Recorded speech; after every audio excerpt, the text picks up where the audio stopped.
मैं सुमित कुमार एक बार फिर आपके सामने राष्ट्रपति की सीरीज में आज हम बात करने वाले हैं आर्टिकल 75 के विषय में। एक विद्यार्थी ने मुझसे रात ही प्रश्न पूछा है कि सर आर्टिकल 75 विस्तार से जो है हमको समझा दीजिए। तो देखिए, अनुच्छेद 75 जब हम पढ़ते हैं तो उसके अंदर 6 उपधाराएं दी गई हैं। अनुच्छेद 75 की 6 उपधाराएं दी गई हैं। अनुच्छेद 75 की पहली उपधारा यह कहती है कि राष्ट्रपति प्रधानमंत्री की नियुक्ति करेगा। राष्ट्रपति प्रधानमंत्री की नियुक्ति करेगा। मैं आपको स्पष्ट रूप से बता दूं, प्रधानमंत्री की नियुक्ति होती है। प्रधानमंत्री की नियुक्ति होती है। आपके एग्जाम में एक प्रश्न इस तरह से पूछा जाता है, जरा ध्यान से सुनिएगा आप। निम्नलिखित में से प्रधानमंत्री को फर्स्ट ऑप्शन नियुक्त किया जाता है, सेकंड निर्वाचित किया जाता है, मनोनीत किया जाता है या इनमें से कोई नहीं। तो आपको ऑप्शन पर क्लिक करना है कि नियुक्त किया जाता है। और उसकी नियुक्ति कौन करता है? भारत का राष्ट्रपति। उसकी नियुक्ति कौन करता है? भारत का राष्ट्रपति। अब प्रश्न आपसे मेरा यह है, आप जरा सोच के देखिए, क्या राष्ट्रपति किसी को भी ऐसे ही उठाकर नियुक्त कर दे? क्या वो 5 साल के बच्चों को प्रधानमंत्री नियुक्त कर सकता है? नहीं। आपको स्पष्ट रूप से बता दूं, राष्ट्रपति उस व्यक्ति को प्रधानमंत्री नियुक्त करता है जो बहुमत दल का नेता होता है। जो बहुमत दल का नेता होता है उसको राष्ट्रपति महोदय द्वारा प्रधानमंत्री नियुक्त किया जाता है। देखिए, अगर आप पढ़ेंगे पार्लियामेंट में, जब आप पूरी पार्लियामेंट जब आप पढ़ रहे होंगे तो संसद के 2 सदन है, लोकसभा और राज्यसभा। लोकसभा के इस वर्तमान समय में सदस्यों की संख्या 545 है, 545 है। स्पष्ट बहुमत से सरकार या पूर्ण बहुमत से सरकार बनाने के लिए किसी भी पार्टी को आधे से अधिक एक ज्यादा सीटों का आना अनिवार्य है, यानी कि 272, आधे से एक अधिक 272। जिस पार्टी की 272 सीट्स आती हैं उस पार्टी को कहते हैं कि यह पूर्ण बहुमत में है। सबसे पहले राष्ट्रपति महोदय उस पार्टी के जो बहुमत दल का नेता है उसको प्रधानमंत्री नियुक्त करता है। परंतु स्पष्ट बहुमत न आने की स्थिति में, ध्यान से सुनिएगा, जब किसी भी पार्टी को स्पष्ट बहुमत नहीं मिलता तब ऐसी स्थिति में राष्ट्रपति महोदय गठबंधन के नेता को जो है प्रधानमंत्री नियुक्त करते हैं।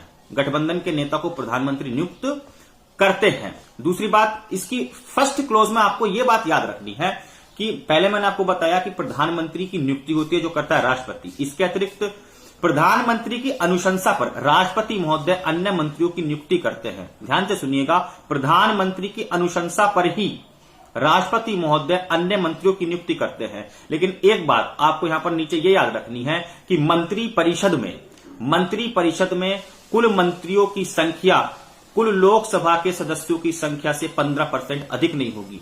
मंत्री परिषद में मंत्रियों की जो संख्या होगी वो लोकसभा के सदस्य संख्या का 15% से अधिक नहीं होगी। यानी कि वर्तमान समय में अगर हम देखते हैं तो लोकसभा के सदस्यों की संख्या 545 है। कितनी है? 545 है। तो अब जब आप उसका 15% निकालेंगे तो लगभग 82 आ रहा होगा। तो इतने मंत्री परिषद में रह सकते हैं, किसके? लोकसभा के। दूसरी बात आपको और क्या ध्यान रखनी है, सेकंड क्लॉज जब मैं इसकी पढ़ता हूं तो उसमें लिखा है कि मंत्रीगण या सभी मंत्री राष्ट्रपति के प्रसाद पर्यंत अपना पद धारण करेंगे। राष्ट्रपति के प्रसाद पर्यंत अपना पद धारण करेंगे। इसका मतलब क्या? राष्ट्रपति जो है, राष्ट्रपति को ही अधिकार है। देखिए, उनकी नियुक्ति जो होती है वो प्रधानमंत्री की अनुशंसा पर होती है। मैं आपको स्पष्ट बता दूं, राष्ट्रपति के प्रसाद पर्यंत वो अपना पद धारण करते हैं। राष्ट्रपति जब चाहे उनको हटा सकते हैं। राष्ट्रपति जब चाहे उनको हटा सकते हैं। यही शाब्दिक अर्थ होता है प्रसाद पर्यंत का।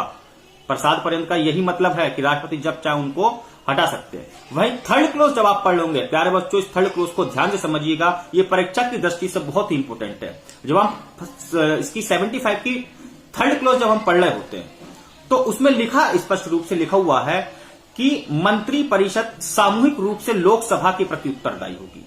मंत्री परिषद सामूहिक रूप से, कलेक्टिव रेस्पॉन्सिबिलिटी, सामूहिक रूप से लोकसभा के प्रति उत्तरदायी होगी। इसका क्या मतलब हुआ? इसका मतलब यह हुआ बच्चों, किसी मंत्री के कार्य के लिए अकेला वह मंत्री उत्तरदायी नहीं होता। किसी मंत्री के कार्य के लिए अकेला वह मंत्री उत्तरदायी नहीं होता, बल्कि उसके कार्य के लिए संपूर्ण मंत्री परिषद उत्तरदायी होती है। उसके कार्य के लिए संपूर्ण मंत्री परिषद उत्तरदायी होती है। इस बात को ध्यान से समझिएगा। अब आपके मन में 2 प्रश्न उठ रहे होंगे कि ये मंत्री परिषद क्या है। फर्स्ट प्रश्न, अधिकतर बच्चे इसमें कंफ्यूज रहते हैं कि सर मंत्री परिषद क्या है, मंत्रिमंडल क्या है। मैं देखिए इसके लिए अलग से एक लेक्चर लेकर आऊंगा, लेकिन अभी यहां पर आप थोड़ा सा स्पष्ट रूप से, मतलब शॉर्ट में समझ लीजिए। मंत्री परिषद में सभी प्रकार के मंत्री होते हैं, जबकि मंत्रिमंडल में कैबिनेट मंत्री और प्रधानमंत्री। कैबिनेट के जो मंत्री होते हैं वो अपने विभागों के अध्यक्ष होते हैं। स्पष्ट कर दूं, कैबिनेट मंत्री जो होते हैं वो अपने विभागों के अध्यक्ष होते हैं। जो मंत्रिमंडल बनता है वो कैबिनेट मंत्री और प्रधानमंत्री इन दोनों से मिलकर बनता है, जबकि मंत्री परिषद में सारे ही मंत्री आ जाते हैं। आकार की दृष्टि से प्यारे बच्चों अगर आप देखेंगे तो मंत्री परिषद बड़ी है, जबकि मंत्रिमंडल जो है छोटा है। आकार की दृष्टि से अगर आप देखते हैं तो मंत्री परिषद बड़ी है और मंत्री मंडल छोटा है, जबकि पावर शक्ति की दृष्टि से आप अगर देखते हैं तो मंत्रिमंडल पे सर्वाधिक शक्ति है। मंत्रिमंडल अधिक मजबूत है शक्तियों में, जबकि मंत्री परिषद इतना अधिक मजबूत नहीं है। कथन, कारण, कथन और निष्कर्ष में बहुत अच्छा प्रश्न यहां से बनता है कि सभी मंत्री या सभी मंत्री परिषद के सदस्य मंत्रिमंडल के सदस्य नहीं होते। सभी मंत्री परिषद के सदस्य मंत्रिमंडल के सदस्य नहीं होते, जबकि सभी मंत्रिमंडल के सदस्य मंत्री परिषद के सदस्य होते हैं। प्रश्न देगा कथन सही है, कारण गलत है, कथन सही है, कारण गलत है, या कथन सही है, कारण सही नहीं है, या कथन और कारण दोनों गलत है, या कथन सही है परंतु कारण उसकी सही व्याख्या नहीं करता। इस प्रकार से वो बार बार चेंज करके देता रहता। तो मंत्री परिषद सामूहिक रूप से लोकसभा के प्रति उत्तरदायी है। इसका मतलब यह है प्यारे बच्चों, किसी मंत्री के कार्य के लिए अकेला वह मंत्री उत्तरदायी नहीं होता, बल्कि उसके कार्य के लिए संपूर्ण मंत्री परिषद उत्तरदायी होती है। उसके कार्य के लिए संपूर्ण मंत्री परिषद उत्तरदायी होती है। यदि मंत्री परिषद के किसी एक सदस्य के विरुद्ध अविश्वास प्रस्ताव, जरा ध्यान से सुनिएगा, यदि मंत्री परिषद के किसी एक सदस्य के विरुद्ध अविश्वास प्रस्ताव पारित हो जाता है तो उस दशा में संपूर्ण मंत्री परिषद को त्यागपत्र देना पड़ेगा। उस दशा में संपूर्ण मंत्री परिषद अविश्वास प्रस्ताव पारित हो जाने के तुरंत बाद संपूर्ण मंत्री परिषद को त्यागपत्र देना पड़ेगा। और जैसे ही मंत्री परिषद त्यागपत्र देगा, आप जानते हैं प्रधानमंत्री नहीं रहेंगे, कैबिनेट खत्म, मंत्री परिषद खत्म, सरकार का अस्तित्व खत्म हो जाएगा। सामूहिक उत्तरदायित्व का अगर आप सिद्धांत देखेंगे, एक सामूहिक उत्तरदायित्व का सिद्धांत भी है। सामूहिक उत्तरदायित्व के सिद्धांत के अनुसार संपूर्ण मंत्री परिषद एक इकाई के रूप में कार्य करती है और सभी मंत्री एक दूसरे के कार्यों के लिए उत्तरदायी होते हैं। मंत्री चाहे किसी भी सदन का सदस्य हो, सामूहिक उत्तरदायित्व लोकसभा के प्रति ही होगा। रिपीट कर दूं, मंत्री चाहे किसी भी सदन का हो, चाहे वो लोकसभा का हो, चाहे वो राज्यसभा का हो, लेकिन सामूहिक उत्तरदायित्व लोकसभा के प्रति ही होगा। यह भी एक प्रश्न है, इंटरव्यू में खूब पूछा जाता है कि बताइए लोकसभा राज्यसभा किसी भी सदन का अगर व्यक्ति है, लेकिन वो क्यों जिम्मेदार होगा, लोकसभा के प्रति ही वो जिम्मेदार क्यों होगा। मैं अभी आपसे इस विषय में चर्चा करूंगा थोड़ी देर बाद। तो सामूहिक उत्तरदायित्व लोकसभा के प्रति होगा। सामूहिक उत्तरदायित्व में यह आवश्यक है कि यदि सामूहिक उत्तरदायित्व के सिद्धांत में यह आवश्यक है कि यदि मंत्री परिषद बहुमत से कोई निर्णय ले ले तो सभी मंत्रियों को उसका समर्थन करना चाहिए। फिर से समझिएगा, यदि मंत्री परिषद बहुमत से कोई निर्णय ले ले तो सभी मंत्रियों को उसका समर्थन करना चाहिए, और यदि कोई मंत्री उस निर्णय से असहमत है तो उसे त्याग पत्र दे देना चाहिए। यदि कोई मंत्री उस निर्णय से असहमत है तो उसे त्याग पत्र देना चाहिए, क्योंकि मंत्री परिषद का सदस्य होते हुए भी उस प्रस्ताव के विरुद्ध मतदान वह नहीं कर सकता। मंत्री परिषद का सदस्य होते हुए वो उस प्रस्ताव के विरुद्ध मतदान नहीं कर सकता। मैं आपको स्पष्ट बता दूं, हमारे देश में श्यामा प्रसाद मुखर्जी रहे, डॉक्टर भीमराव अंबेडकर रहे, और क्या कहते हैं जॉन मथाई रहे शायद। इन्होंने जो है मंत्री परिषद के चरणों में जो है पहले से इस्तीफा दे दिया। अविश्वास प्रस्ताव मतलब वो उसके सहमत नहीं थे, मंत्री परिषद के निर्णयों से वो लोग सहमत नहीं थे, तो उन्होंने पहले ही जो है इस बात के लिए इस्तीफा दे दिया था।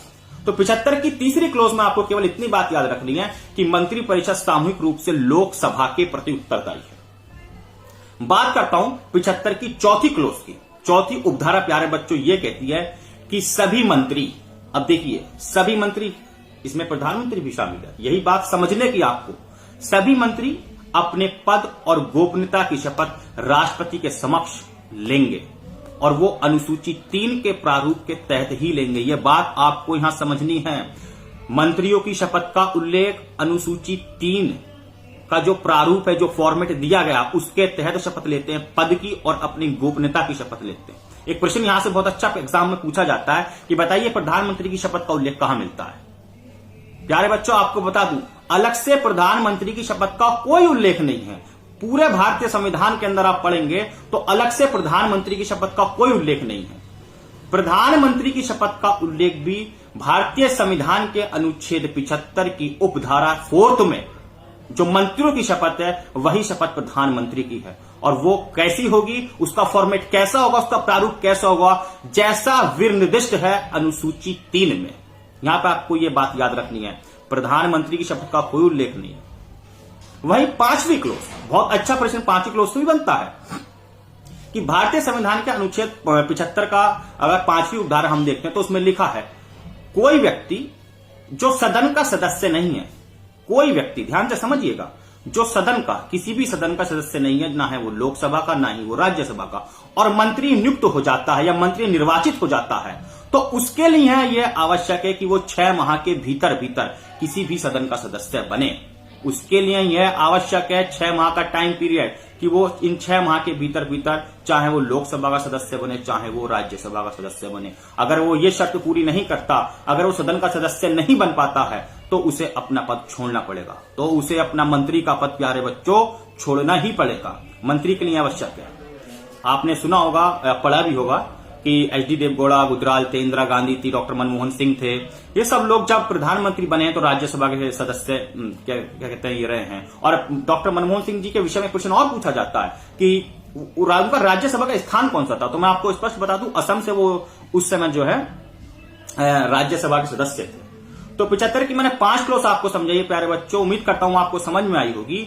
और इतना ही आपकी जानकारी के लिए, इसको आप पढ़िएगा, नोट करिएगा। नमस्कार।